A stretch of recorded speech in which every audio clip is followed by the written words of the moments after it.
Thank you. Good morning. My name is Liz Kukla. I'm the Secretary of the Board of Zoning Appeals. I'm going to read the preamble this morning on July 26, 2021. In compliance with notification requirements of the city's open meeting law under COVID-19 emergency declaration, notice of this meeting has been publicly posted. All boards and commissions under the purview of the City Planning Department conducts its meetings according to Robert's Rules of Order. Actions during the meeting will be taken by voice vote. Abstentions from any vote due to a conflict of interest should be stated for the record prior to the taking of any vote. In order to ensure that everyone participating in the meeting have the opportunity to be heard, we ask that you use the raise hand feature before asking a question or making a comment. The raise hand feature can be found in the participants panel on the desktop in the mobile version and activated by clicking the hand icon. Please wait for the chair or the facilitator to recognize you and be sure to select unmute and announce yourself before you speak. When finished speaking, please lower your hand by clicking on the raise hand icon again and mute your microphone. We will also be utilizing the chat feature to communicate with participants. The chat feature can be activated by clicking the chat button located on the bottom of the WebEx screen. Please note that call-in users can unmute by using *6. All meeting activity is being recorded via the WebEx platform. These proceedings are also being live streamed via YouTube for public view. We have provided a link to the meeting for those who wish to speak on a particular case via our website and email. We have also received emails from those who have provided written comments on a particular matter. Back to you, Madam Chair. Thank you. Could you call the roll, please? Sure thing. Mr. Donovan will be out this morning. We have Ms. Barnes. Barnes present. Ms. Faith. Present. Ms. Britt. Here. Madam Chair, we have a quorum. Thank you. And I just want people to know that we only have 3 members today, so you are allowed to postpone if you like until we get a full complement. However, we won't have a full complement for a while, so that decision is definitely on you. All right. Go ahead, Liz. Thank you, Madam Chair. We do have one request for postponement this morning, calendar number 21-107. I apologize that there's no notes on the screen. It came in this morning from the city. They request more time to do some investigating. All righty. Without objection, board? Without objection. Let's give it August 23rd. All right. All right, thank you. Okay, I think go ahead with our first case. All right. We're starting today with calendar number 21-018 at 6806 Harvard Avenue. TMS Enterprises owner proposes to change the use from multifamily dwelling to used car lot in a D2 multifamily residential district. The owner appeals for relief from the strict application of the Cleveland Codified Ordinances as stated in the agenda and the public record, of which there are 3. Oh, I have to do my second job now. All those making testimony for this case, I am going to read an oath. Upon completing the reading of that oath, your response is "I do," and you'll be asked to state your name and your address one at a time clearly for the recorder. At this point, please raise your right hand and repeat after me. I do swear or affirm that the testimony you are about to give is the whole truth and nothing but the truth. I do swear or affirm that the testimony I am about to give is the whole truth and nothing but the truth. Kurt Weaver, 2008 Valentine Avenue, Cleveland, Ohio. Thank you, Kurt. Who's next? I do. Councilman Tony Brancatelli, 6924 Ottawa. I do. Nicole Calhoun, City Planning Commission. I do. Chris Alvarado, representing Slavic Village Development, 5620 Broadway Avenue. So how do we get in? Can anybody hear on this end? We're having audio problems. We can hear you. We can hear you. We have you on the speakerphone and on the computer. The computer doesn't seem to have audio, but I have Thomas Sullivan behind me who's going to swear for testimony. I do. Thomas Sullivan, 31637 Newberry, Avon Lake, 44012. Is that everyone? Okay, thank you. Back to you, Madam Chair. Actually, Thank no, you. it's not everyone. Steve Ciceretto and Casey Marks, and I think Matt Shields here too need to swear as well. Is this all for the Harvard case? Yes, Okay. And I'll need addresses for those individuals, please. they have to take themselves off mute and talk. Okay. Hey, this is Casey Marks. We're on the Herman and 74th case. Should we swear in now? No, I'll swear this you is in. only, yes, only for the Harvard case right now. This is only for 21-018 at 6806 Harvard Avenue. Is that everyone for this case? Yeah, my apologies. I misunderstood. Thanks. Yes, we will That's swear. fine. We will swear in people with each individual case, is our normal protocol. Thank you. So, Madam Chair, I believe we have everyone for this case now. Great, thank you. On to history, please, Ms. Kukla. Thank you, Madam Chair. This property was originally zoned general retail in 1929. In November 6th of last year, this parcel was changed to multifamily. In our Building and Housing Records Administration office, in 1908, a permit was issued to erect a one-story, quote, milk house. In 1891, a permit was issued to erect a two-story new dwelling on the property. And in 1906, a permit was issued to erect a two-story barn. There were no variances on file for this address.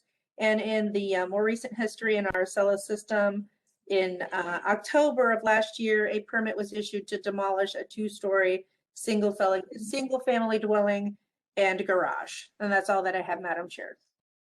Thank you. Legal standard, please.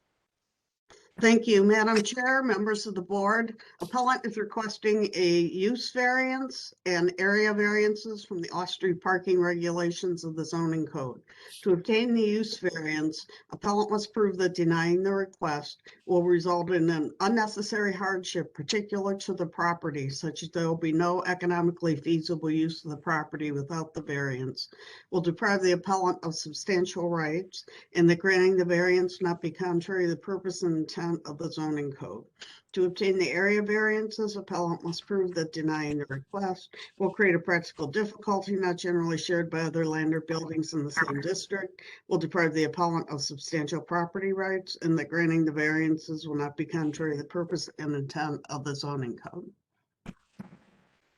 Thank you, Ms. Wagner. Can we get a quick summary, please, Maurice? Yes, Madam Chair. So this case is primarily a use variance for putting a used car lot in a multifamily district. They've also been cited for not showing customer parking on the site plans, and also they need to provide details on the paving and draining of the lot. All right, thank you. So who's going to be the spokesperson for this case? Good morning, Kurt Weaver, architect. I'd like to start, if I may. I just wanted to explain a couple of things about the property. There are actually two parcels. I believe it's been consolidated at this time. The parcel to the east was vacant, and there was a garage pad that was in the back that has since been removed. The parcel to the west is the parcel that had the two-story single-family home that was removed. And we believe the small structure that exists in the back is the milk house that Ms. Kukla referred to as being permitted in, I think, what did you say, 1906 or thereabouts? We 1908, we submitted an original site plan. Maurice showed the three plans. We had an original site plan that was done initially back, and that was our submittal in February of 2021. And then when we received the comments from the zoning review, we made an adjustment to that site plan, which is the second site plan, which is dated 27 April.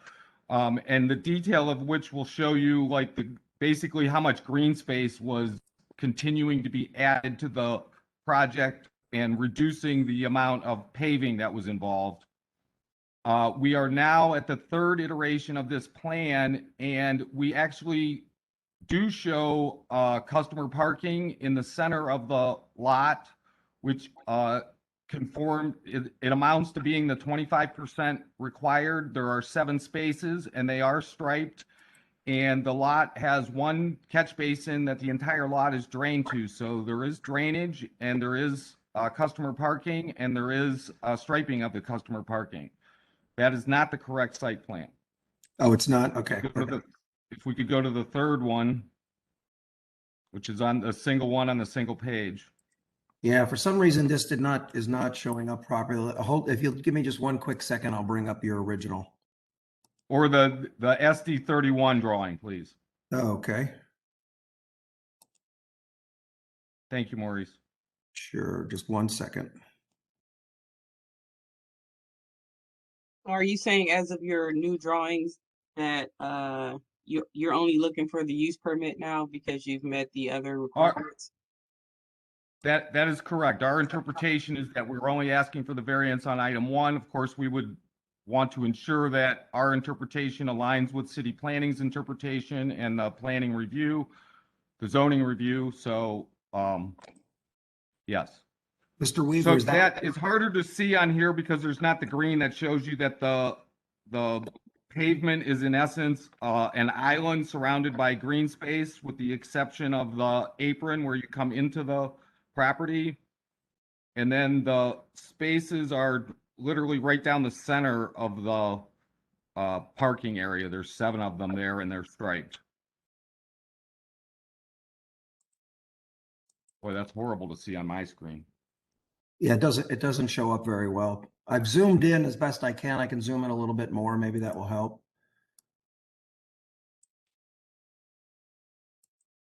That's not bad. You can see the 1, 2, 3, 4, 5, 6, 7 right down the center that have the striping left and right of them. The milk house is to the lower right, and the catch basin is pretty much right there in the center with everything draining to it. You can see that there's a front yard setback 10 feet, there's a side yard setback 10 feet, there's a rear yard setback 10 feet, and another side yard setback 10 feet.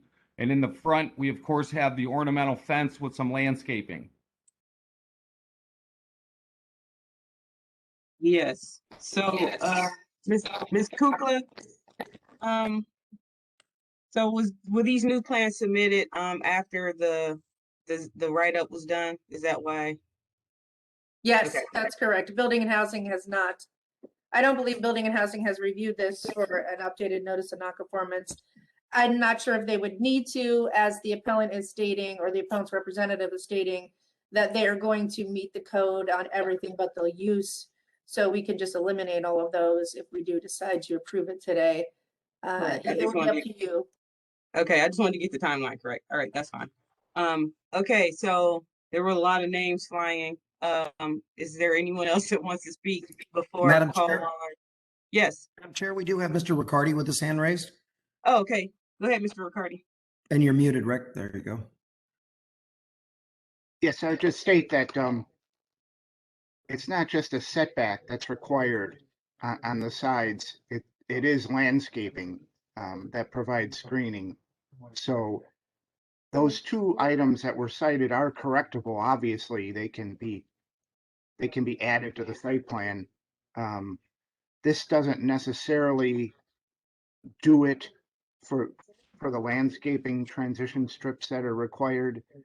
And I mean, I'm sure they could probably provide enough customer parking. I don't know if what they have provided equates to 25% of the gross square footage of the lot or not. So that's just what I wanted to say. Thank you. Thank you, Mr. Riccardi. Who else do we have, Maurice? Anyone else? I believe we have James Zafiro.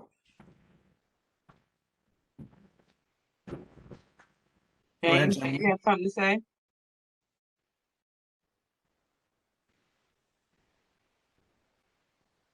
We're not hearing you, sir. Are you muted? It's *6 to unmute on the phone. Can you hear me now? Yes, We're having audio problems. I apologize. we understand. Thank you, board and Mr. Brancatelli for hearing us today. Mr. Riccardi for being present.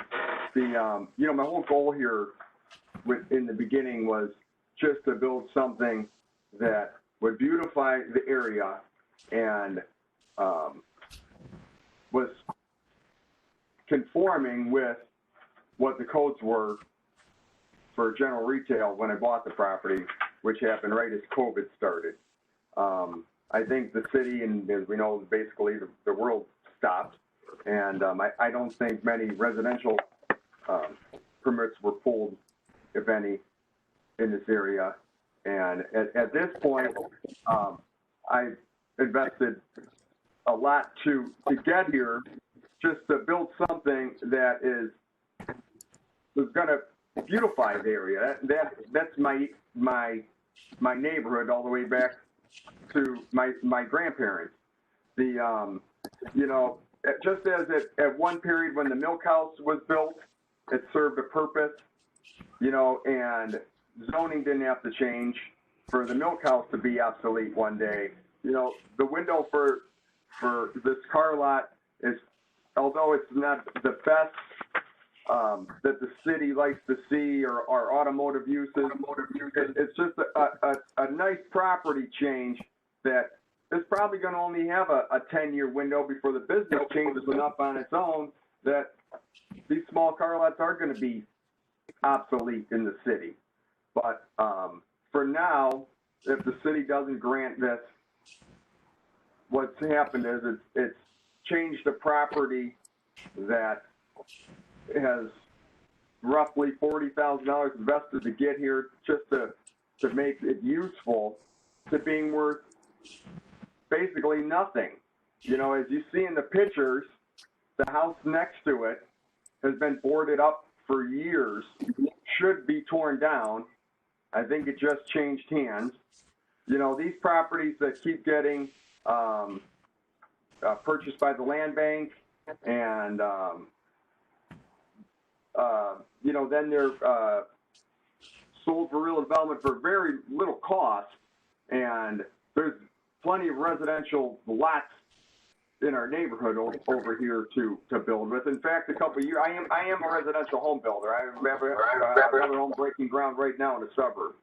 I contacted Mr. Brancatelli just over 2 years ago about obtaining lots in that neighborhood and building homes over there.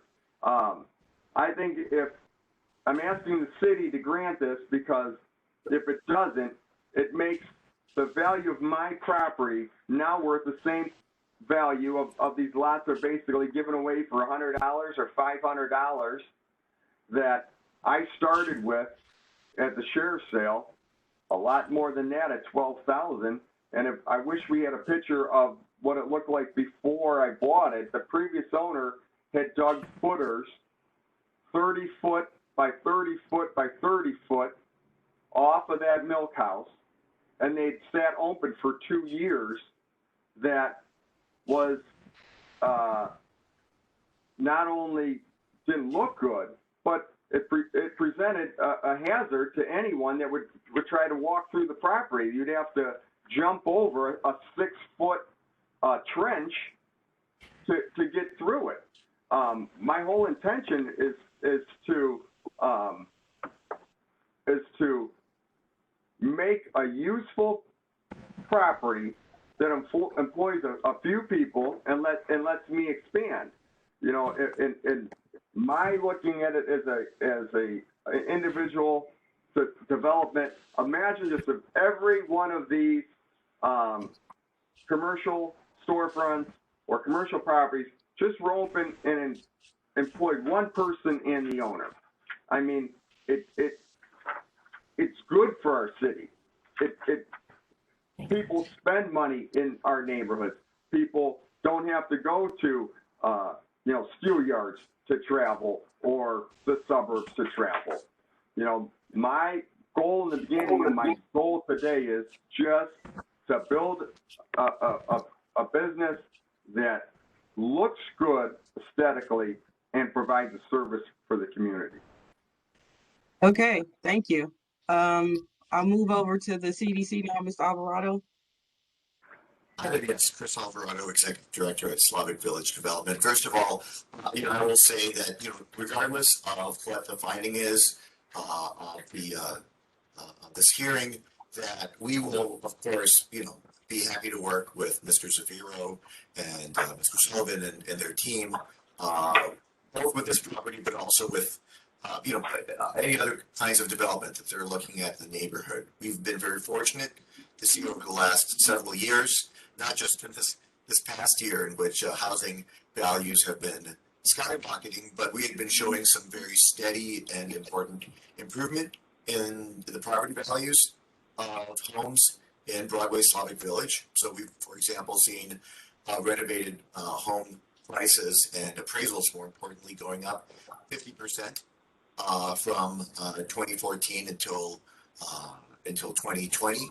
And so this is a neighborhood in which residential development is on the uptick, and there's more interest in doing infill housing. We're frankly against this particular, these particular use on this particular area, just because pretty much from East 68th Street to 71st, there is, that stretch of Harvard has been primarily residential. I mean, it did have a lot of these legacy businesses that are right up on the up to the sidewalk. But this is not a neighborhood that has a lack of used car lots. That seems to be something that's very popular. We'd rather not see another used car lot, but if this is approved, we will of course work with the team on making sure that this is something that looks good and is successful. Great, thank you. I'll move on to the planner, Ms. Calhoun. Madam Chair, we do have Rick Riccardi with his hand raised. Oh, Mr. Riccardi, is that the same hand or you got something new? No, that was from before. Okay. All righty. Go ahead, Calhoun. Yes, Madam Chair, do you mind if I hold my comment until Councilman Brancatelli speaks? Sure, that's fine. Thank you. Councilman, go ahead. Madam Chair, this is Liz. Yes. I do have a letter of opposition from Gail Glam. She lives at 6924 Ottawa Road. She writes that she's writing to voice her opinion or opposition to the proposed car lot. There is already one car lot closer to the business district on Harvard. The 6806 location is within a more residential area of Harvard, including a small park across the street, surrounding houses, and a senior apartment. It is bad enough that TMS Inc. already tore down a house in mature trees. Please do not allow a car lot to further reduce the residential area. Thank you very much, Madam Chair. Thank you. Okay, Councilman. Thank you. Liz, did you get some other emails as well? I was CC'd on some. I believe this is the only one that I received. I can double check. Do you have any of the names of the people that sent them? There was, I have an email from Monet Lassiter. Good morning, I am the owner of 6815 Harvard. She's the adjacent owner. I received a letter stating that someone wants to put a car lot across the street from my house. This is not something I would want.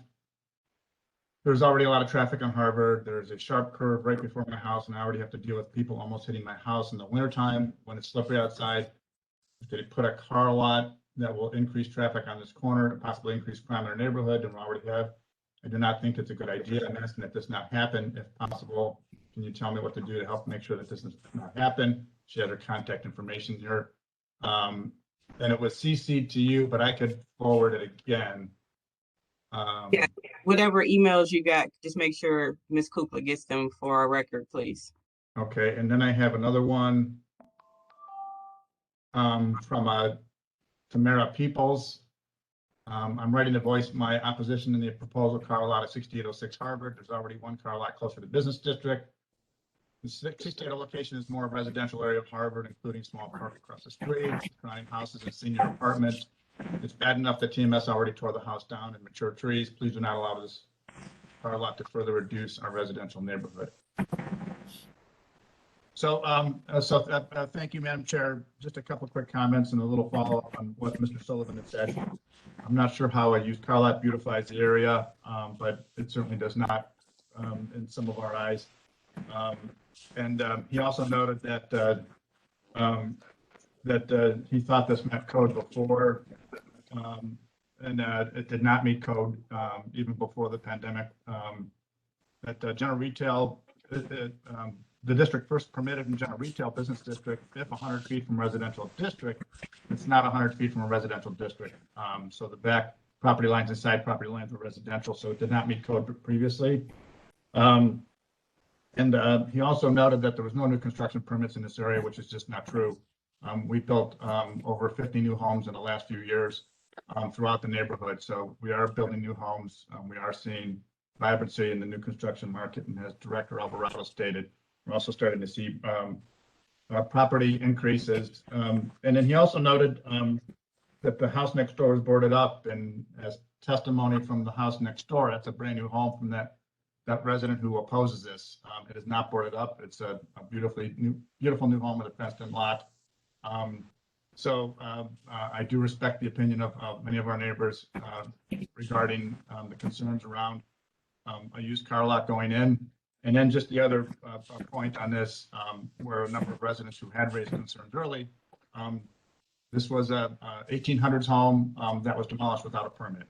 And the only attempt to pull a permit was after an inspector visited and cited them for not having a permit. Just to go ahead and say, I invested $40,000. Well, you invested $40,000 without getting the appropriate permits, without cause for getting the appropriate zoning and understanding of the zoning.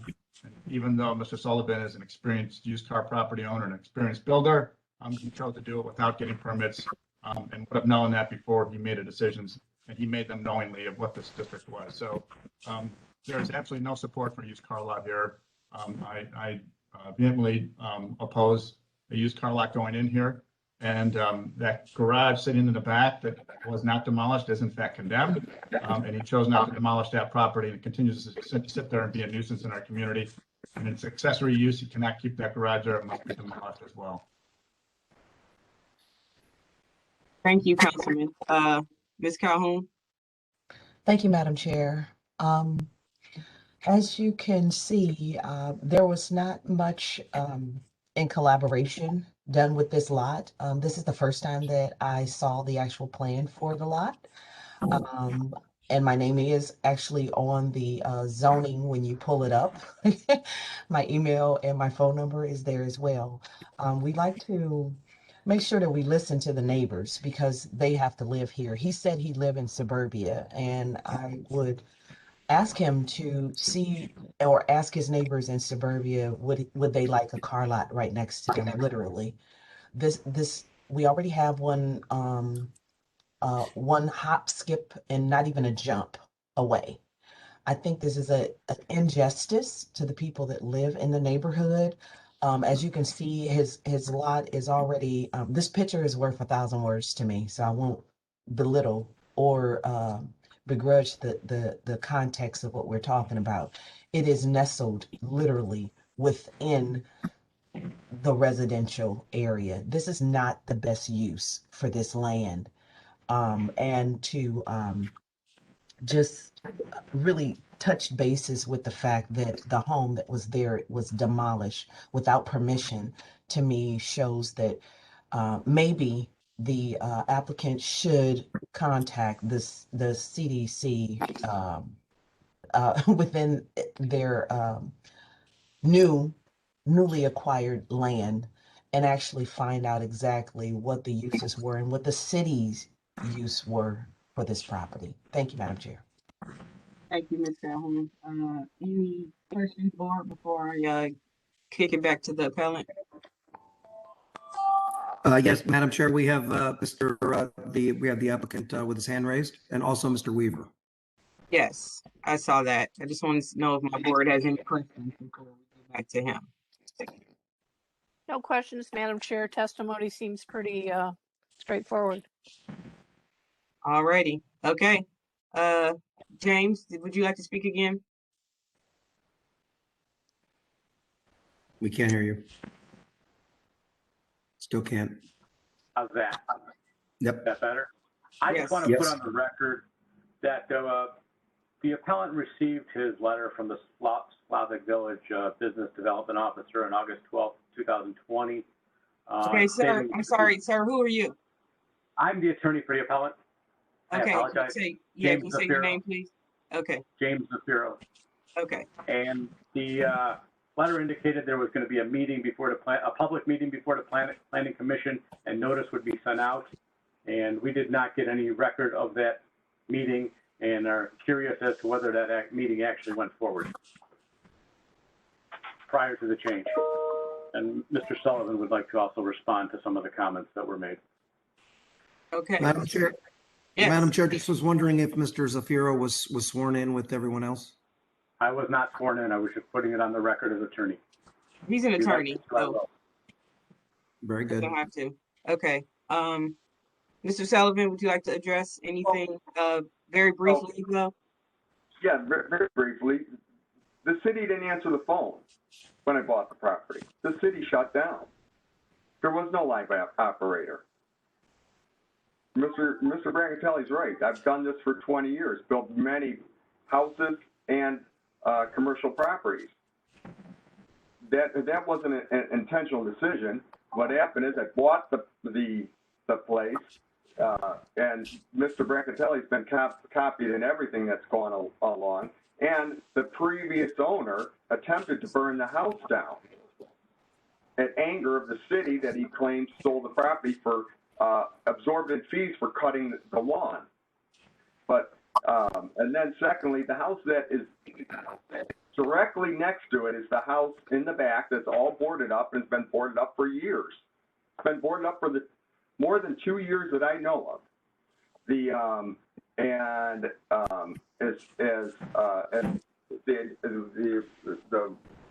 other person that said, if you know, in suburbia, if you go and you'd ask your neighbors, I'm not asking the neighbors on Ottawa or one of the other streets where it's all residential to put this in. This is on Harvard Avenue.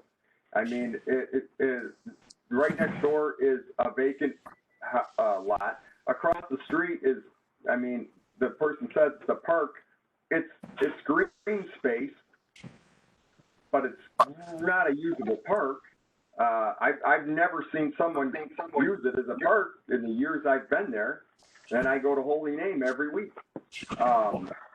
The goal is to beautify the property. If anyone looks at what that property looked like beforehand, the house had been condemned for years. It was boarded up, and it did nothing for the property. And I'm not saying one day down the road I might not redevelop it into housing when there is a demand for that. But right now, there's more of a demand for a used car lot than there is for houses on that particular property. Okay, thank you. I see other people have their hand raised. And one more thing. Very brief, Mr. Sullivan, very brief.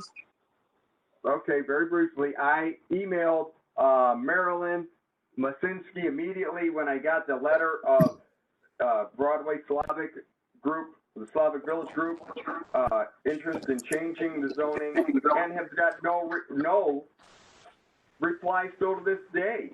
I wanted to be part of that meeting. If no one in the city has made me part of anything, and I have 30 or 40 emails sent out. Okay, thank you. Thank you. So I see people have hands raised. I don't want to get into a whole back and forth between who said what and when exactly. However, if the attorney did bring up a point that there was supposed to be a community meeting, so I just need someone to respond to that point of whether. Yes, I can speak to that, Madam Chair. Okay. Yes, there was a public meeting. We had numerous meetings up and down Harvard Avenue as we did 3 specific zoning changes along the entire Harvard corridor. We kept our planner, Ms. Calhoun, pretty busy for quite some time, and our staff, for mailing out notices. Everyone was appropriately mailed, notified, and most all those meetings were all done at Zoom. Whether they chose to participate or not, I can't speak to that, but all the appropriate mailings were done. We had 3 separate meetings along the entire corridor and multiple meetings. So that was done as we did the zoning change. And as I stated earlier, it was not even conforming prior to the zoning change. So they still would have needed a variance for it. Thank you. Thank you. I see Kurt has his hand raised. Do you have anything new to add in response? Madam Chair, thank you. I just wanted to respond to Mr. Riccardi's comments. We're happy to add additional landscaping to the buffer areas that we've created. That's certainly not an issue or a problem for us to be able to accommodate that. And I also wanted to acknowledge or maybe call to attention that when we submitted to the board for this appeal, we provided both my own AKW short brief history since our involvement and a history that Mr. Sullivan had crafted since he had obtained the property. And during that time, after I had started into the fall, we were very much, it was very much on our mind to engage with the community and with the councilman and with the Development Corporation. But frankly, they were not interested in responding or engaging with us. It appears that the councilman was spending his time with the planning department changing the zoning at that time. So they must not have had time for us. So thank you. Okay. Board, any questions, concerns? No, Madam Chair. If not, I will entertain a motion.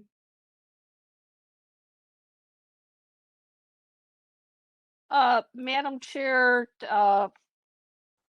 I'm wondering if, in light of the testimony from city planning and the neighbors and the councilman, if the appellant wishes to pursue this variance request.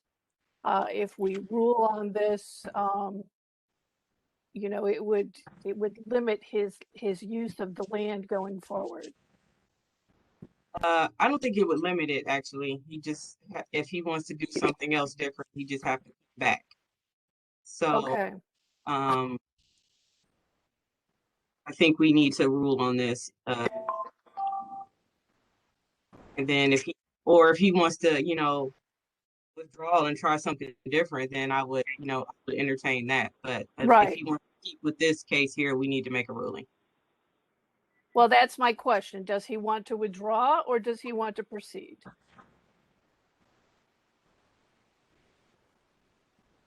Mr. Sullivan? May we respond? Yes. Yes, I would like to proceed as we have, and I'd like to, you know, note that basically it would result in the city of taking of my property and in rendering it useless. Without compensation. Okay. With no compensation. Okay, thank you. Miss Faith, he has testified he would like to proceed.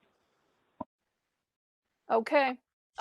With that in mind, Madam Chair, given the testimony, the objections from the residents adjacent to the property, the testimony from city planning, the testimony from the councilman, and the fact that the existing structure was demolished without permit, I move that we deny this variance. Have a second?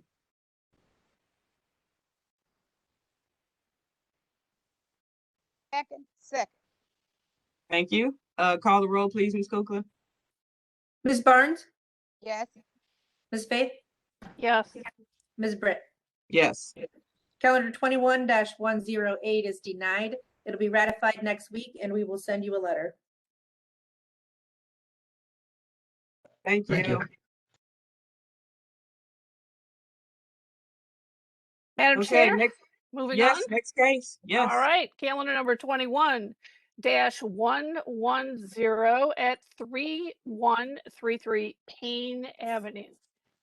Can I Group LLC owner proposes to establish use as a bar with 15 space accessory parking lot in a C3 local retail business district. The owner appeals for relief from the strict application of the Cleveland Codified Ordinances as stated in the agenda and the public record, of which there are 3. Could I have all people that are wishing to make statements for case number 21-110 raise your right hand? I'm going to read the oath. Your response to the oath is I do, followed by stating your name and your address. Please raise your right hand. Do you swear or affirm that the testimony you are about to give is the whole truth and nothing but the truth? I do. Bin Zhang, 3353 Saratoga Boulevard, Stowe, Ohio, 44224. Is there anyone else for this case? This is Kara Singh. I'm with Midtown Cleveland, 5000 Euclid Avenue. I do as well. Is there anyone else? Okay, Madam Chair, back to you. Thank you very much. History of the property, please, Ms. Kukla.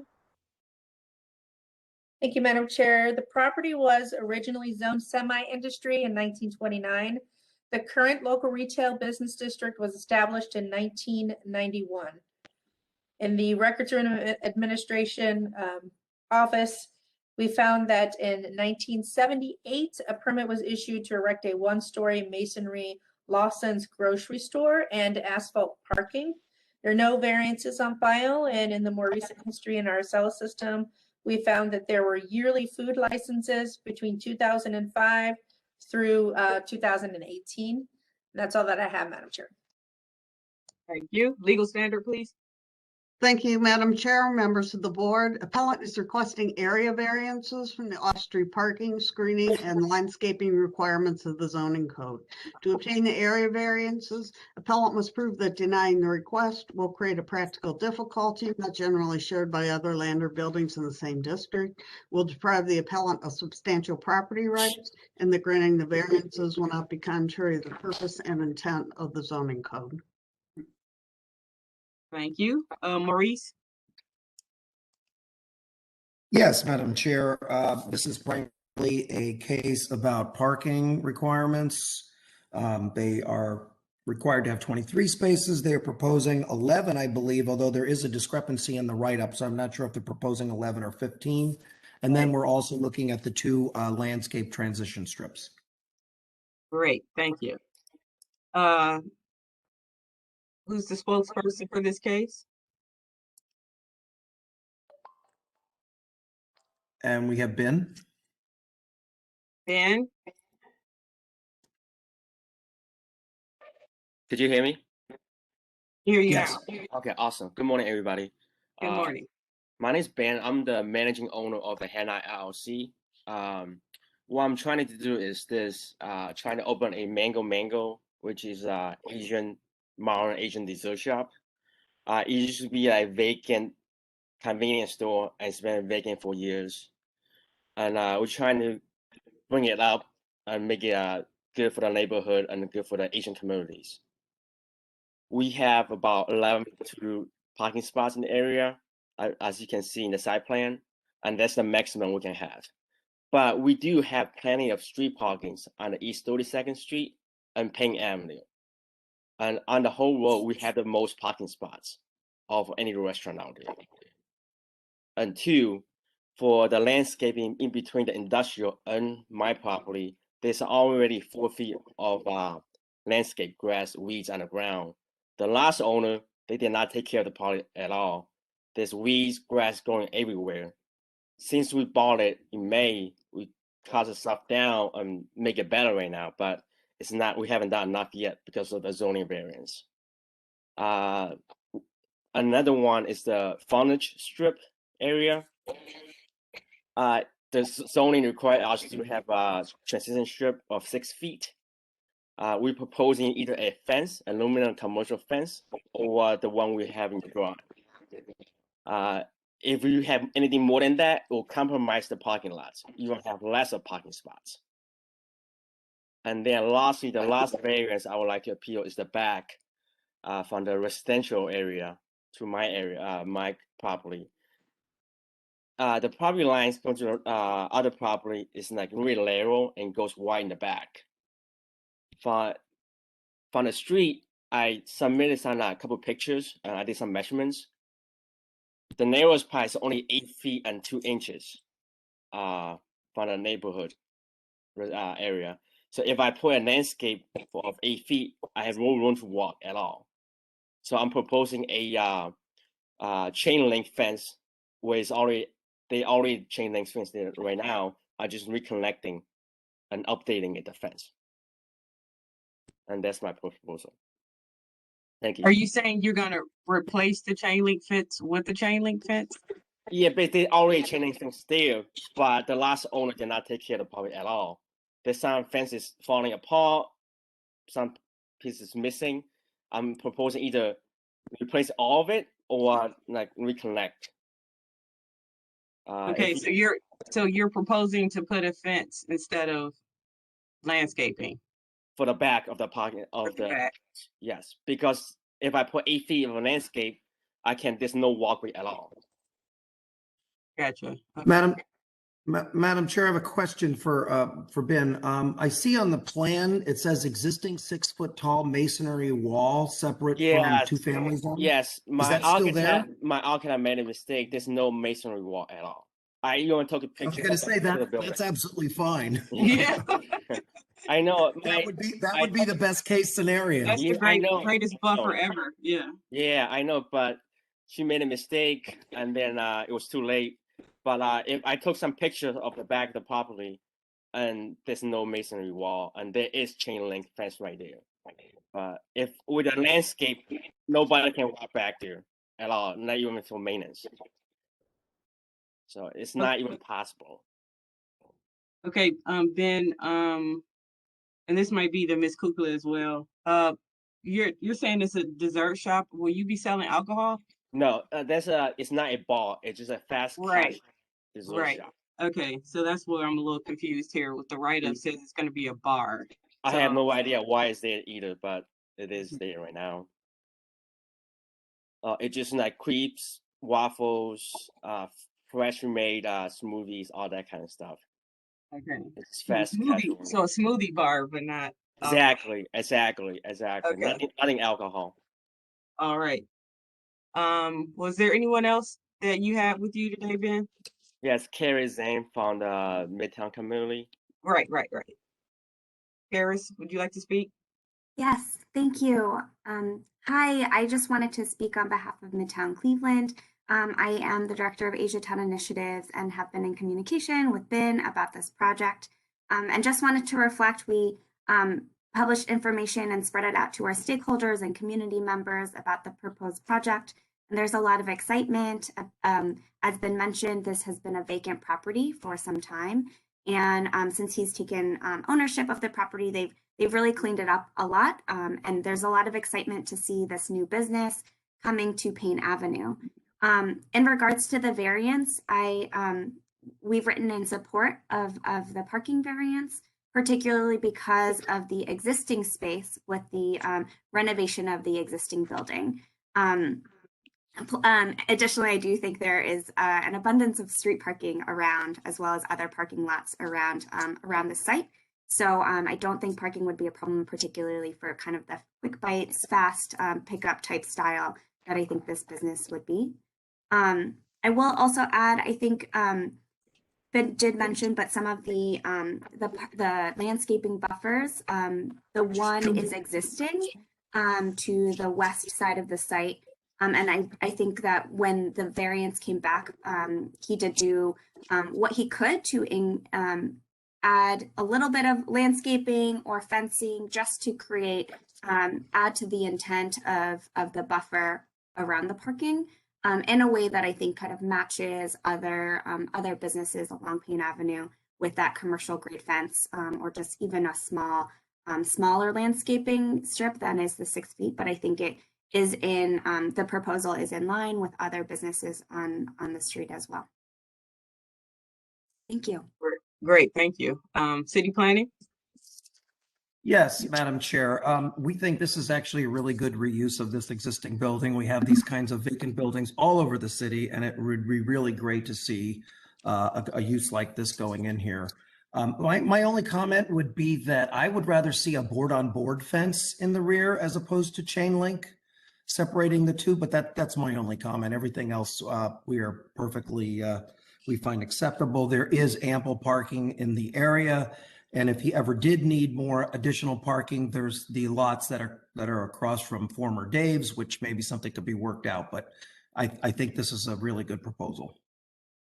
Thank you. Ben, did you hear that? Would you be open to doing board-on-board fencing in the rear?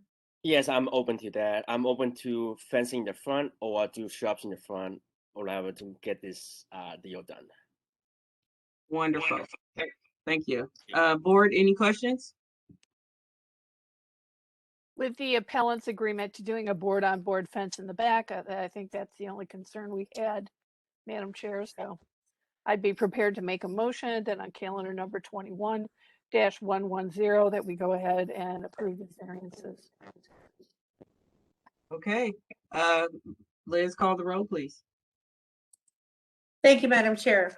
And this is noting that the revised language is that we are establishing use as a restaurant with 11 parking spaces. Yes. And that discrepancy language will be omitted from the resolution. So I'll call the roll. Ms. Barnes? Yes. Ms. Faith? Yes. Ms. Britt? Yes, Calendar- and you can, yes, and tell them I said it's a smoothie bar, not an alcoholic bar. Oh, and do we want to see that revised drawing with the board-on-board fence? Yes, I think so, because then his architect can remove that there's a wall there, so we won't be confused about that in the future. So you got that, Ben? Just give us some new drawings without the wall and showing you'll put board-on-board fencing in the rear. So, Madam Chair, this case is granted pending those revised drawings. If we have the revised drawings this week, we can ratify it next Monday. If not, we will hold it until we receive those drawings. I have a quick question. Yes. Okay. For the front, would the council rather also have a shrubs in the front or a fence in the front? Or it does not matter? Shrubs in the front is better. The fencing in the rear is the best. Okay, that's fine. Got it. Thank I'll you. make that. Thank you. Great. Thank you, Ben. Okay, moving on, Ms. Faye. All righty. Calendar Thank number you. 21-109 at 3912 East 155th Street. Rita and Jesse Davidson, owner, proposes to establish use as a residential facility for Wait, hold- 6. We reading the right one? Yeah, I don't have that on my agenda. Yeah, we're at 21-111 West 10th Street. All right. Well, I had it on my agenda. So, never mind. Are we missing a case on here, Liz? Yeah, because I don't have that case either. I don't have it on my agenda. What's the calendar number again, Ms. Faith? 21-109. I must have sent out a draft to you. That's not on the agenda. Okay.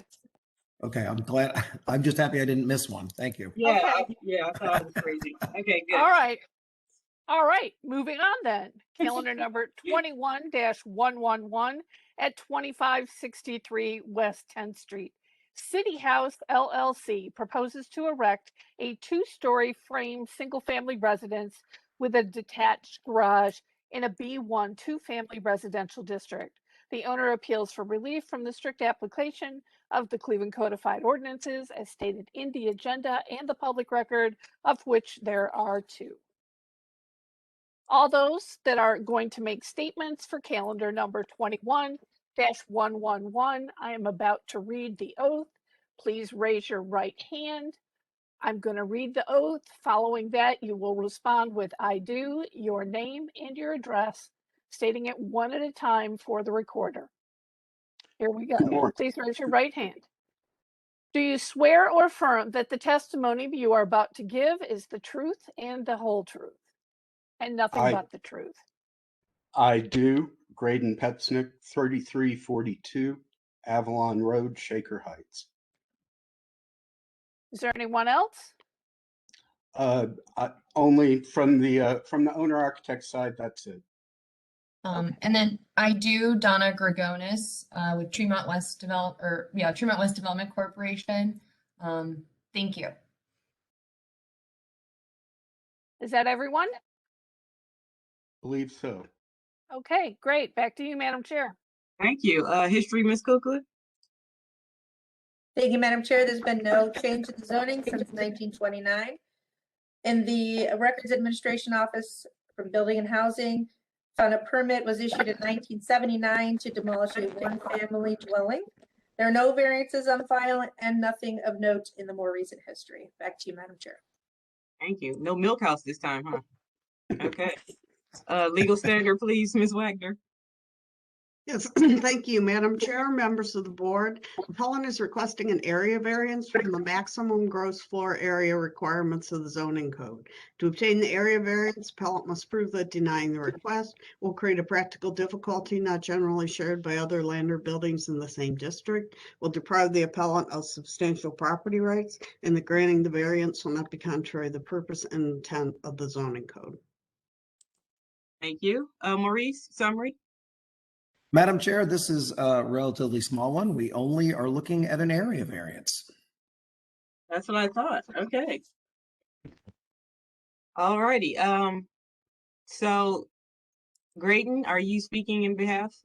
I am. Thank you, Madam Okay. Chair. And thank you, Mr. Rulans, for queuing up the set. Shauna Rutherford is the owner and created the LLC which purchased this long vacant lot. She's the CEO of a nursing company and she got called out on emergency rounds this morning, so she sends her apologies for not being able to attend. Shauna engaged our architecture firm to design an infill small house on this existing long vacant lot. And it's located just south of Lincoln Park on West 10th Street. Site location's right there. Mr. Rulans, if you don't mind, the next slide, please. The house is actually rather small. We designed it as a two-story house with a basement. And compared to the neighbors next door, our lot has been shortened by a previous plot consolidation by 12 feet. And per the code, we're limited to 2,010 square feet of gross floor area, which when you look at the first and second floor and compared to the neighbor to the left and we're only 1,760 square feet on the first and second floor. But rather than expand the house, the owner saw the potential of finishing out a basement, which many people do in the city, finish out their attic, finish out their basement to achieve more square footage without adding on or increasing the mass seen from the street. But that strict definition of maximum gross floor area, when you add the finished basement to our 1,763, pushes us over the 2,010 we're allowed by the. Yes, that happens a lot. So we're used to that. Yeah, I'm sure you are. I'm sure it's very common. So that is the reason we are here. We did not want to increase the house. We've had very favorable comments from the Block Club, the Economic Development Committee, the CDC for the design of it. The owner's very happy with it right now, and we're hoping that the design, as you see on the next couple of slides, and the massing meet the intent of the code. Have you been to design review? Not yet. We're Mr. Moss, right? Okay. All right, great. Donna, I told you I won't forget about you this time. Thank you. Donna Grigonis, Neighborhood Development Director for Tremont West Development Corporation and Ohio City Incorporated. So Graydon and Shauna did go to the block club, and I did send in a letter that they wrote in support of the variances sought. So they are in support for the plans, and they are allowing for the variance of additional square footage. So this was unanimous at the block club, at the Auburn Lincoln Block Club in Tremont. And then additionally, the Economic Development Committee of Tremont West Development Corporation is in support of the variances requested as well. And everyone had positive things to say about the development. The only thing that did come up as a concern was asking if they had met their neighbors, but that wasn't a stipulation to the acceptance of the variances. I just wanted to make sure I mentioned that to remind them to talk to their neighbors before they keep going. But I'm sure they have, but don't want to speak for them. But again, thank you, Madam Chair and members of the board. Thank you, Donna. Great, and just write that down. Make sure that Shauna goes to talk to her neighbors. We can't enforce that here, but just wanted to make sure you got that. And also, due to the emergency of Shauna having to go away, great, and make sure that she submits a notarized letter to us saying that you could represent her today. Just so we'll have that on the record. But I think we lost him. Great. He's still there, but Oh, we lost his video. yeah. You lost me altogether. My apologies. I just walked back in. So I think the last thing Technology is wonderful. Madam Chair asked was if we'd gone to design review, and we sent an email to Mr. Moss, but we have not done that yet. We plan on doing that afterwards. Okay, well, you missed the glowing review from the CDC. So you did get approval. Thanks, Donna. From the CDC. They just want to make sure that Shauna introduces herself to her neighbors. So just add that as a note, as well as because Shauna had to leave, that we need a notarized letter from her saying that you can represent her today. So as long as we do that before next week, you know, we'll I believe that was submitted in the application. If not, I've got a paper copy I can send to Ms. Kukla. Okay. Ms. Kukla, do we have that?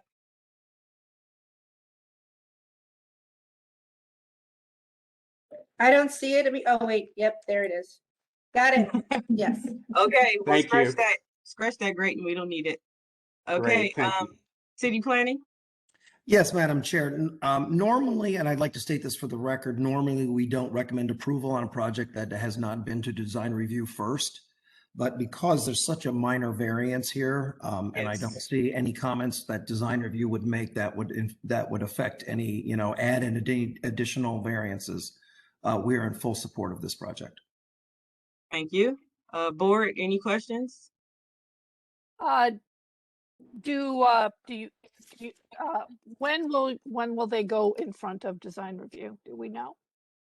Hopefully at the next opportunity. It could be later this week, or it could be next week. Okay, great. I think these are pretty standard variances and minimal, Madam Chair. So I think we can go ahead and make a motion on calendar 21-111 to approve these variances. Thank you. Can I get a second? Second. Thank you. Call the roll, please, Ms. Kukla. Ms. Barnes, Yes.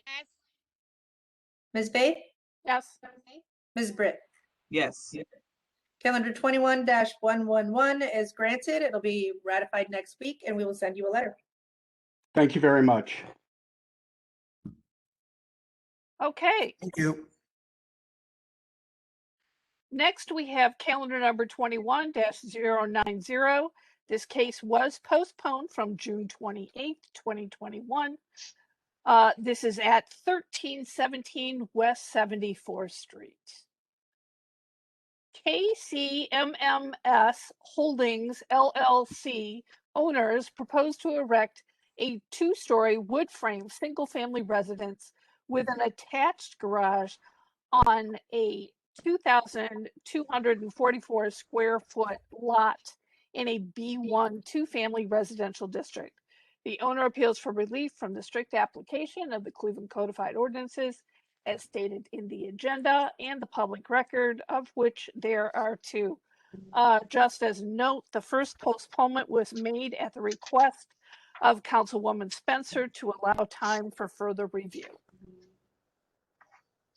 All those that are wishing to make statements on case number 21-090, I am about to read the oath. You'll be asked to raise your right hand. At the completion of the oath, you will reply, "I do," with your name and your address, one by one for the recorder. Please raise your right hand. Do you swear or affirm that the testimony you're about to give is the whole truth and nothing but the truth? I do. I do. I do. I do. Steven Ciceretto, the architect, 270 Park Place, Chagrin Falls, Ohio. Thank you, Stephen. Next. Owen Flanagan. Mark, the builder, 2578 Progress Park Drive. So Can you repeat your name, please? Casey Marks. Thank you, Casey. Next. Mary do. Elliott. Oh, God. Mary I do. Elliott. Jeff Kovac, 1316 West 74th Street. Thank you, Jeff. Next. Mary Elliott, 7302 Herman Avenue. Owen Flanagan, 7308 Herman Avenue. Matt Shield, 1225 Andrews Avenue, Lakewood, Ohio. Is there anyone else? Adam Yes. Davenport, City Planning. Thank you, Adam. Anyone else? Sue Clement, 7406 Rutledge Avenue. Anyone else? Did you get me? Did you get Mary Elliott in there? Yes, Mary, we got you. Okay, thanks. Thank you. All right, is that everyone done? Great. Back to you, Madam Chair. Okay, so this is a postponement. We already had the history. So legal standard, please, Ms. Wagner. Thank you, Madam Chair, members of the board. Appellant is requesting area variances from the maximum gross floor area and rear yard requirements of the zoning code. To obtain the area variances, appellant must prove that denying the request will create a practical difficulty not generally shared by other land or buildings in the same district, will deprive the appellant of substantial property rights, and that granting the variances will not be contrary to the purpose and intent of the zoning code. Thank you. Yes.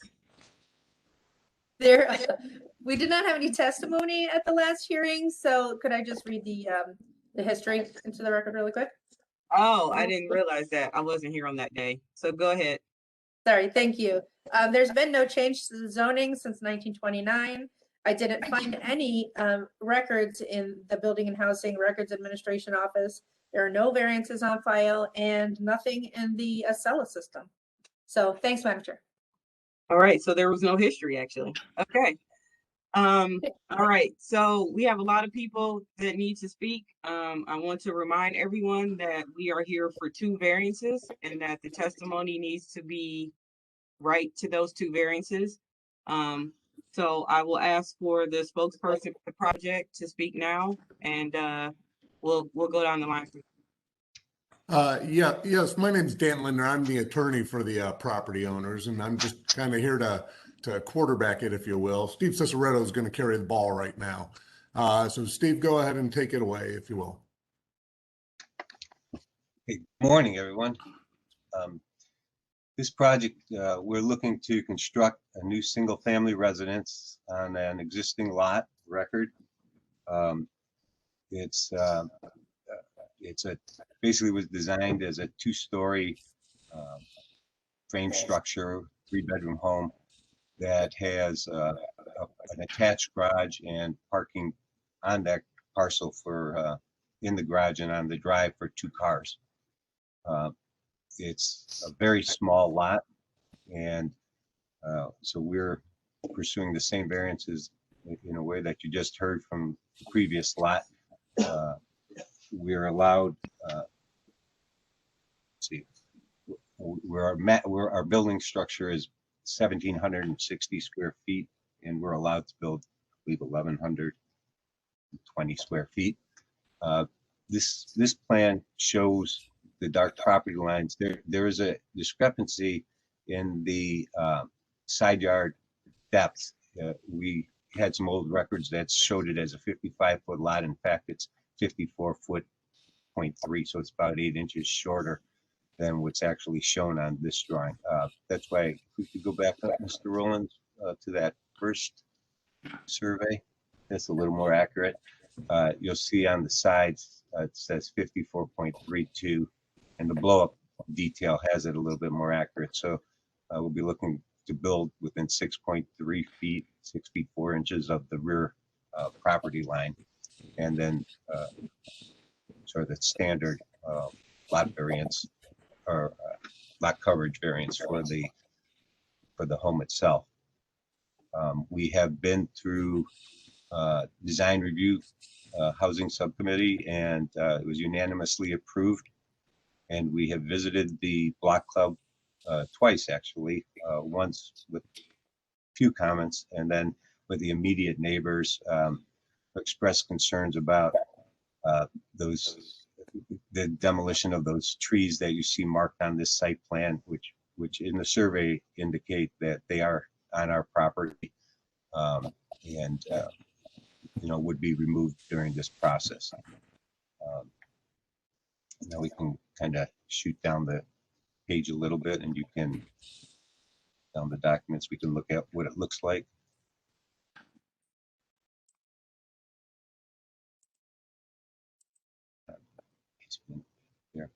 There you go. It's a very traditional home that's very similar to the homes across the street and in the neighborhood. It has one unique feature is that there's a second floor deck area over the garage, which eliminates the need for an outdoor space in the back. We do have a little courtyard in the back for people that barbecue or family to live out there. It's intended to be sold to a owner-occupier, and that's basically the story.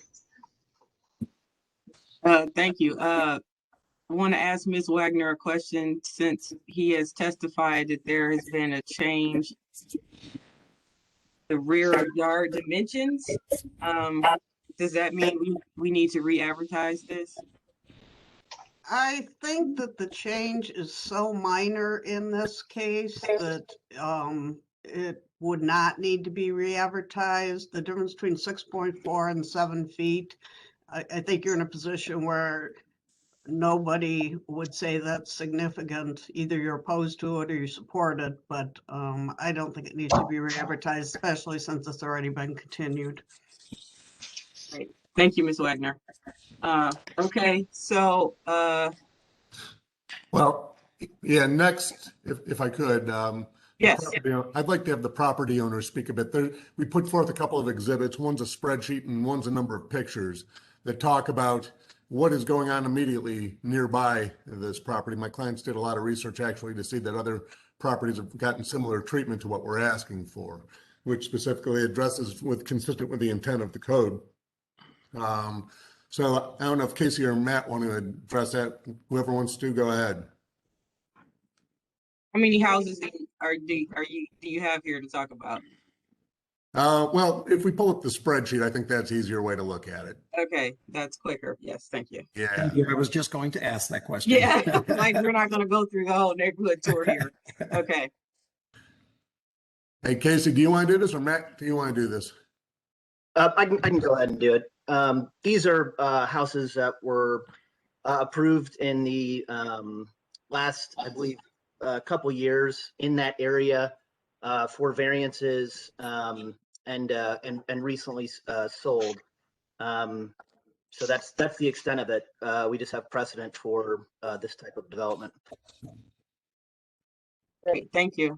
So do we have any residents that would like to speak? Yeah, may I defer to Owen Flanagan? I do want to speak. This is Mary Elliott, but I would like for Mr. Flanagan to be able to speak first because I know he has time constraints. Okay, Mr. Thank you. Flanagan, go ahead and make sure you keep your comments to the two variances that are listed here. Yeah, absolutely. I would say I oppose this development. I think the house would be extremely close to my property. It would be overtowering, and because it would be a two-story home, it would be boxing in my property and hurting the value of my property. And I also think that the trees, it would be destructive to the trees. The survey shows that they're on their property. But I think that goes in direct opposition of the Cleveland tree canopy plan. And then I also just would like to say that, I think from a neighborhood community standpoint, there's a lot of investment in the neighborhood of people who own these homes and really care about the neighborhood. And I would say that the developers have not shown that at all. In fact, one time I was weed whacking my yard and there was an older man taking care of the place, and he came up to me and he apologized. He said, "Hey, I'm sorry this house looks like this when you guys care so much about your neighborhood." Okay, thank you. Who would like to speak next? I will speak next. And this is? My name is Mary Elliott. I'm okay. Thank you, Mary. Long-term property owner in Cleveland. Renovated many beautiful homes in the city. What's your address, Mary? Again, I'm sorry. Yes, 7302 Herman Avenue. Okay. I also my yard, which is abuts this property within 3 feet of my fence line of my yard.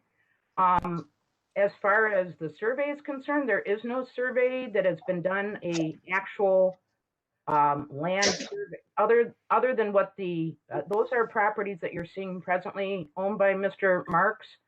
The one that you just showed with the vacant lot, that's on West 6th Street. They were given a variance to plant or to put a house there. That's what the second picture was taken on July 19th. Speaking to the lack of maintenance of Mr. Marks's properties that he presently owns and the current condition of those properties. But what I wanted to speak to ultimately is this particular issue as it relates to not just the maintenance of the property, which since Mr. Marks and his LLC that owns the property has taken over, has been a big eyesore to our community. He totally gutted the property without any permits. You can see a picture of people on the front porch roof, which is highly against code. You cannot have an open door and an open front porch with no railings, nothing like that.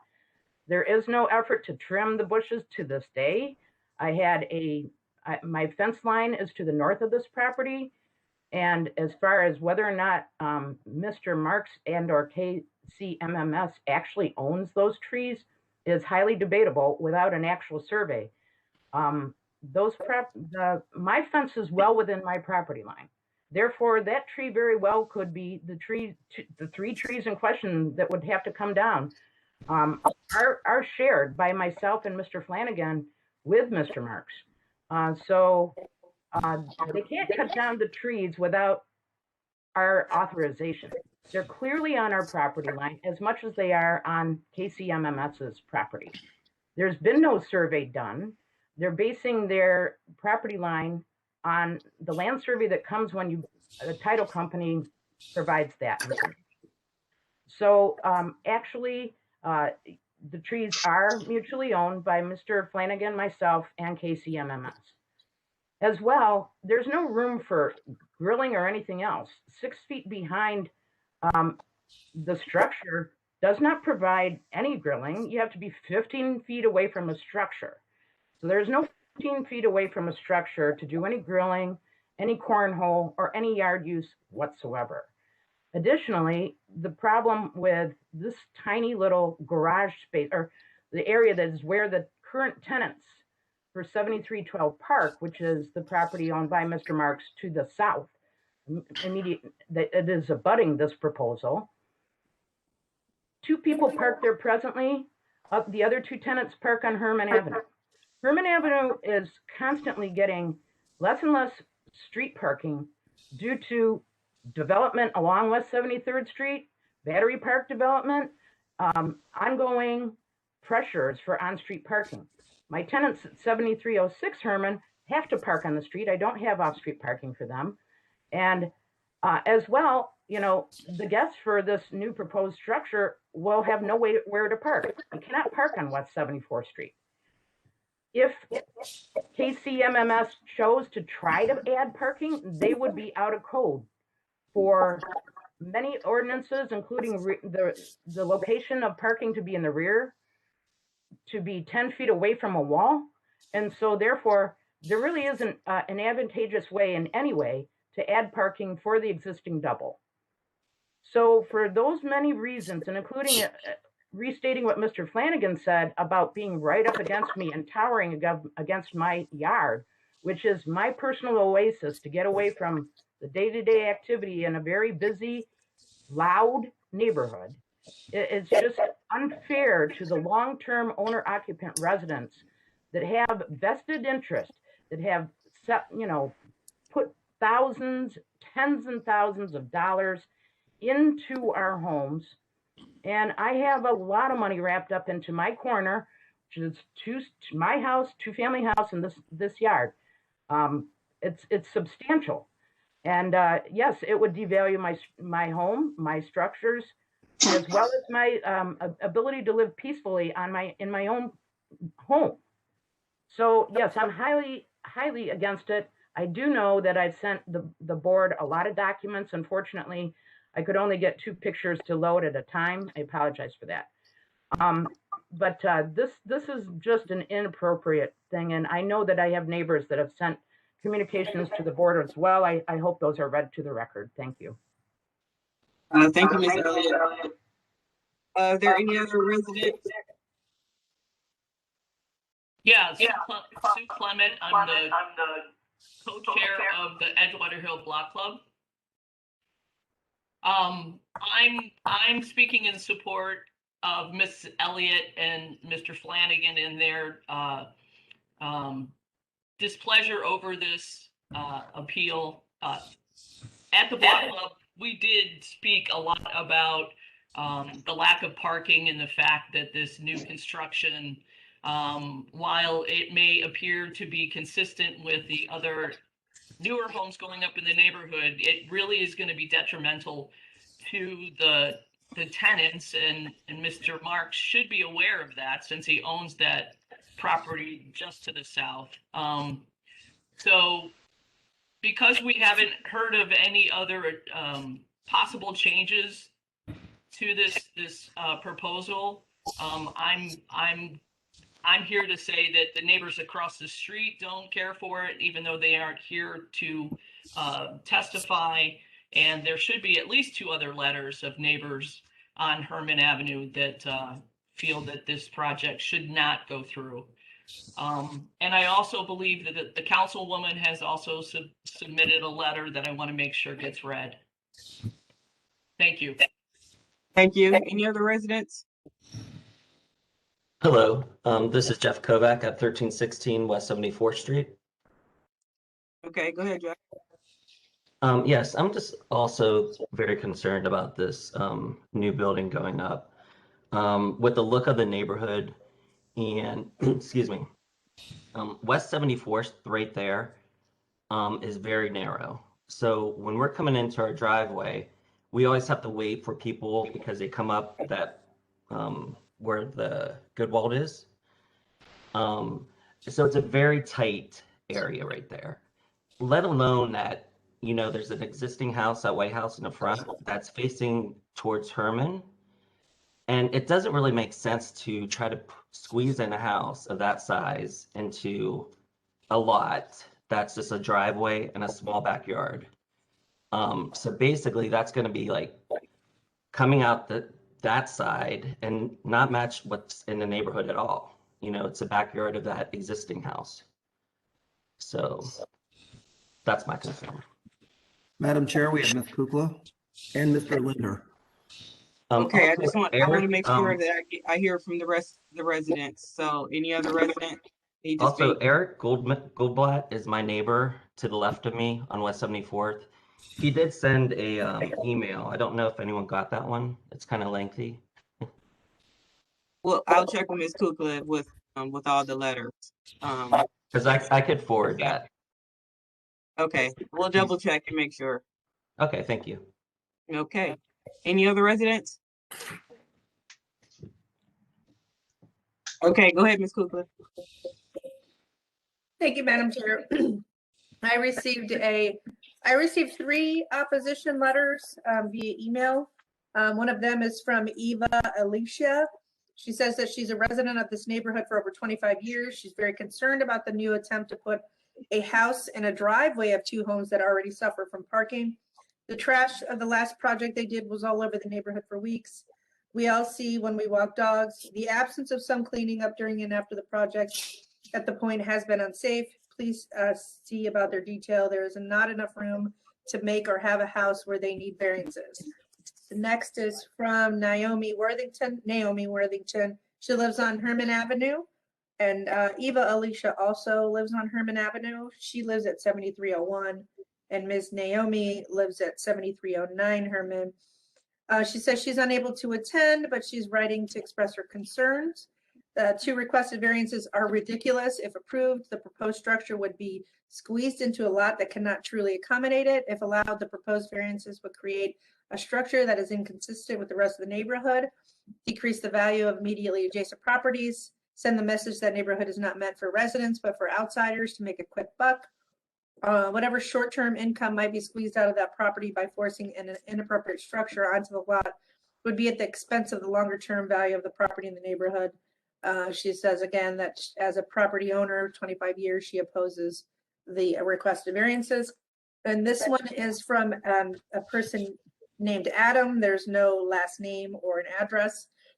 He says that the neighbors on Herman Avenue and surrounding blocks have seen many changes with new infrastructure, new housing, and an influx of new people rapidly changing the makeup of our neighborhood. With these with these changes, we all sacrifice something different: calm traffic, ample street parking, litter-free streets, lack of sound pollution, and so on. Alternately, we have witnessed the destruction of the tree canopy, a drastic rise in dangerous drivers, higher taxes for homeowners, near constant construction, and an increase in petty crime. The outsiders, it may seem all positive, but certainly has not been for many of the residents of Edgewater Hill. With that said, the rezoning effort for the parcel behind 7312 7312 Herman benefits absolutely nobody in the neighborhood or anywhere close to it. It does not reflect the density and the layout of the neighborhood. It directly inconveniences the closest neighbors and decreases street parking and will further deteriorate the tree canopy. There's more to this email, but I think those are the most important items that I found in the email. And then finally, here is the letter from Councilwoman Jenny Spencer. Says she has scheduling conflicts today, and she is submitting this letter as she is aware of the community concerns related to the proposed project. The developer met with the community twice, first at the Block Club meeting May 10th, which most neighbors immediately impacted by the project could not attend, and second at a small community meeting on July 19th, 2021, which was attended by numerous neighbors immediately impacted by the project. Many questions have emerged about this proposed single-family home, and multiple touch points with the community have been necessary. While she is generally supportive of infill housing, she asks that the Board of Zoning Appeals take resident feedback and concerns into consideration during this deliberation. She does not know whether the proposed design can be altered in such a way as to require fewer variances. Many residents have concerns about the lack of on-street resident parking, which the developer may be able to address through design adjustments.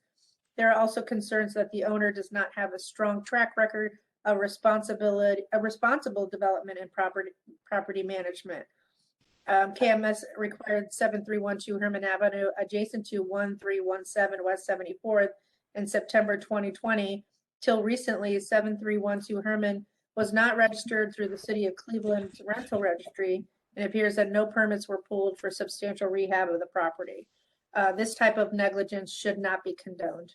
Thanks for your consideration. Regards, Jenny Spencer. That's all that I have, Madam Chair. Excuse me, may I? No. Adam is Adam Jenke. He that wrote the letter. He lives at 7306 Herman, and he is my tenant since 2011. He uses my yard frequently for fun and enjoyment. The pictures you're showing, for the most part, to the left, upper left, that's my fence. And to the right is that tiny little driveway that you're seeing in the proposed.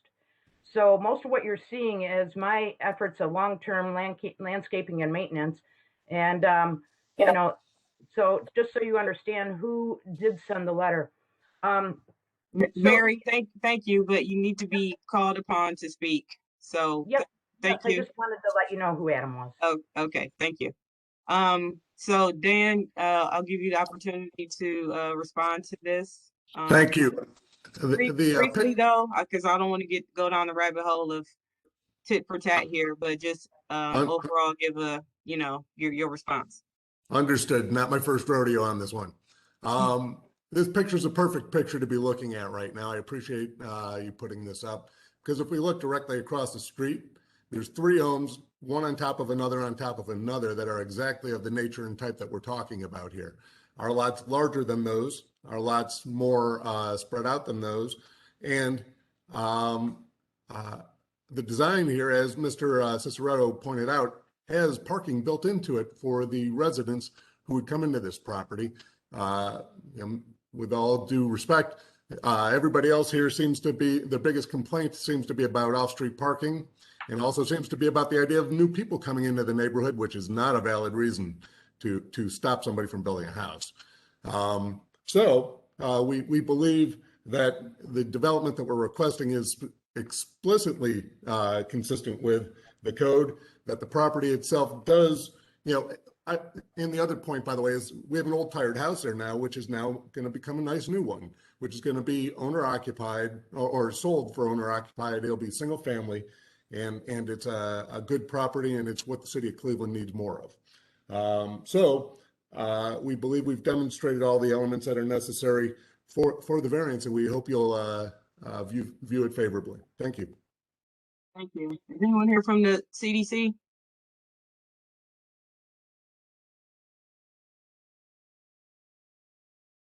No one? Okay. Adam Davenport. Good morning. Yeah, I don't think anybody here is from the CDC. So a couple things, and feel free to ask me questions too about how we think about some of these things.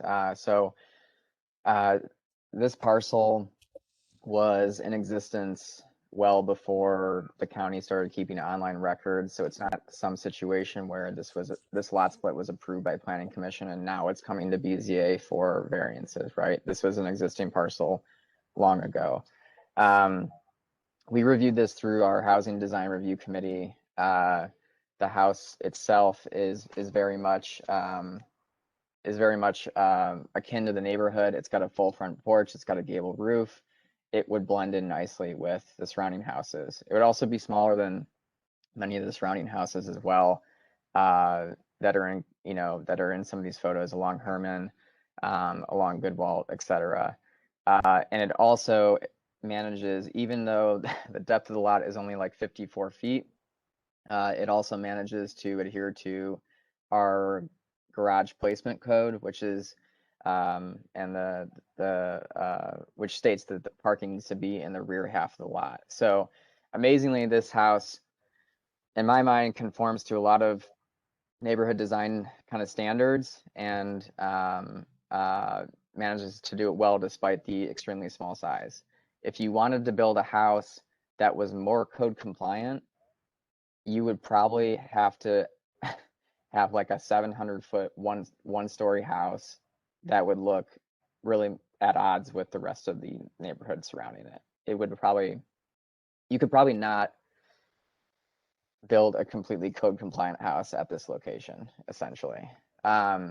So the two variances that we're called to question today, the floor area ratio variance, which is a common variance that this board grants, but I think in this case, even more so acceptable because of the small lot area itself, and it's a relatively small house compared to the average number of square feet we usually see on the list.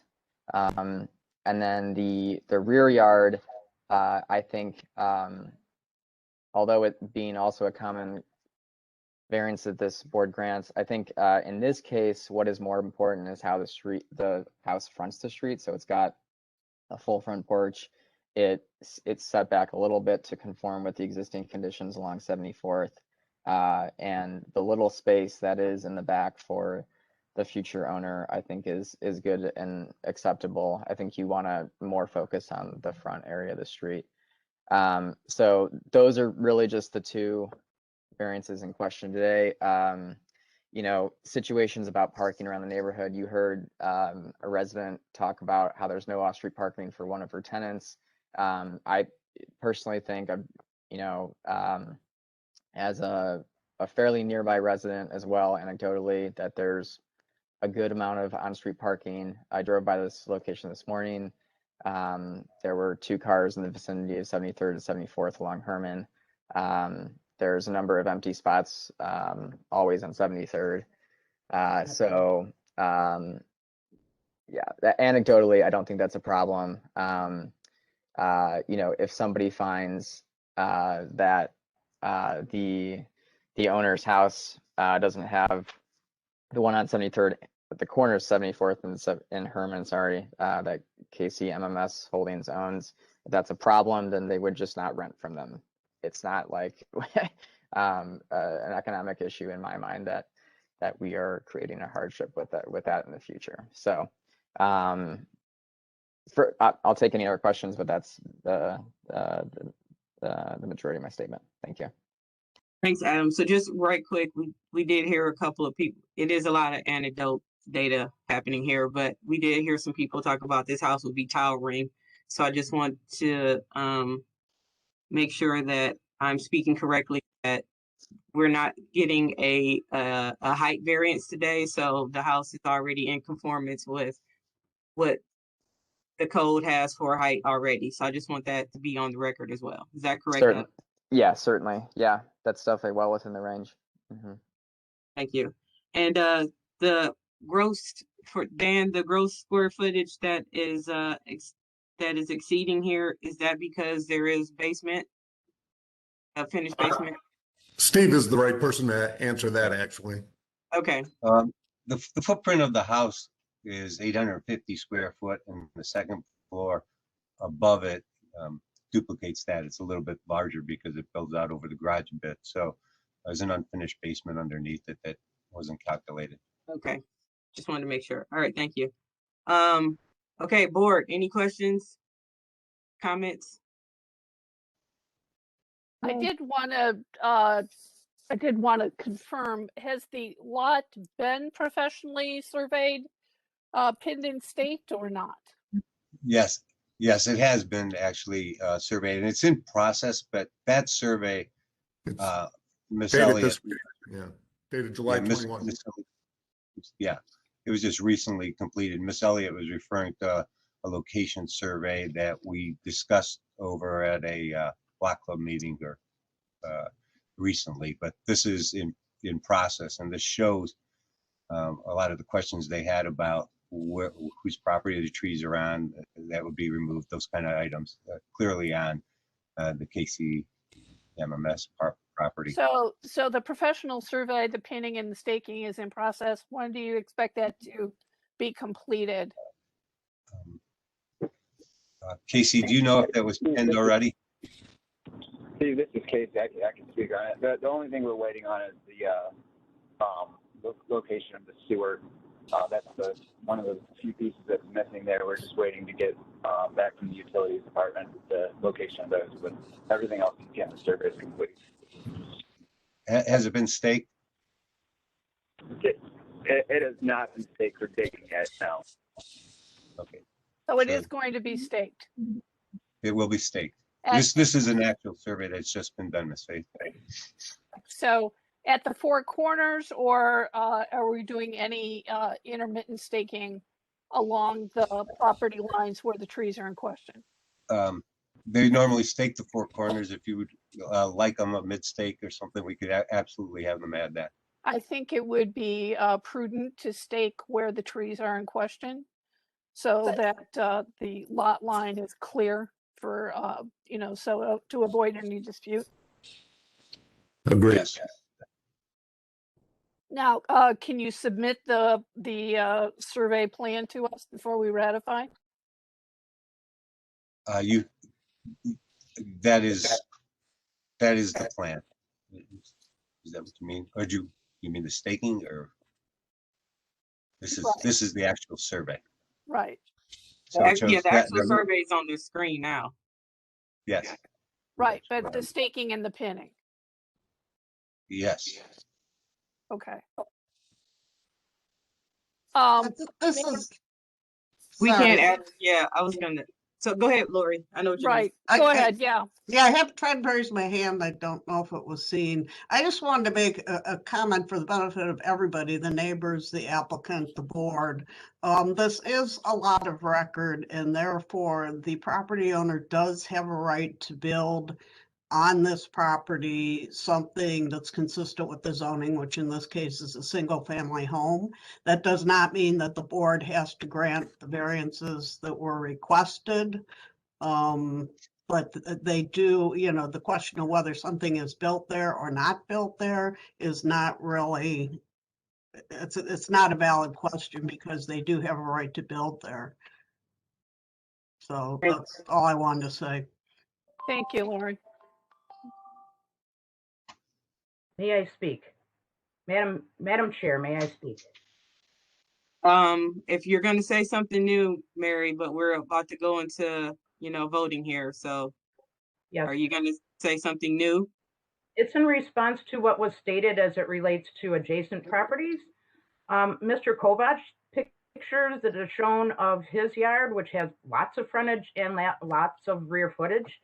It's incorrect to suggest that there is any, maybe on West 6th Street when you're on an alley, but there is no consistent situation in our community that has anything like this kind of tight property line.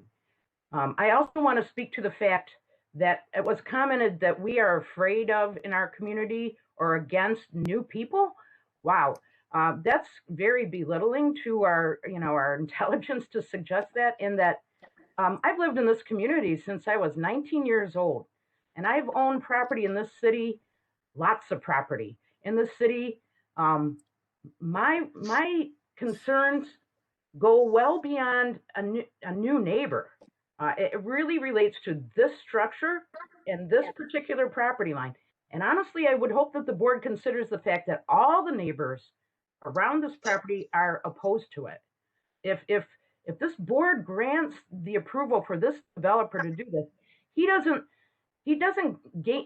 lose anything by not building this structure. He already purchased an undervalued two-family structure for $150,000.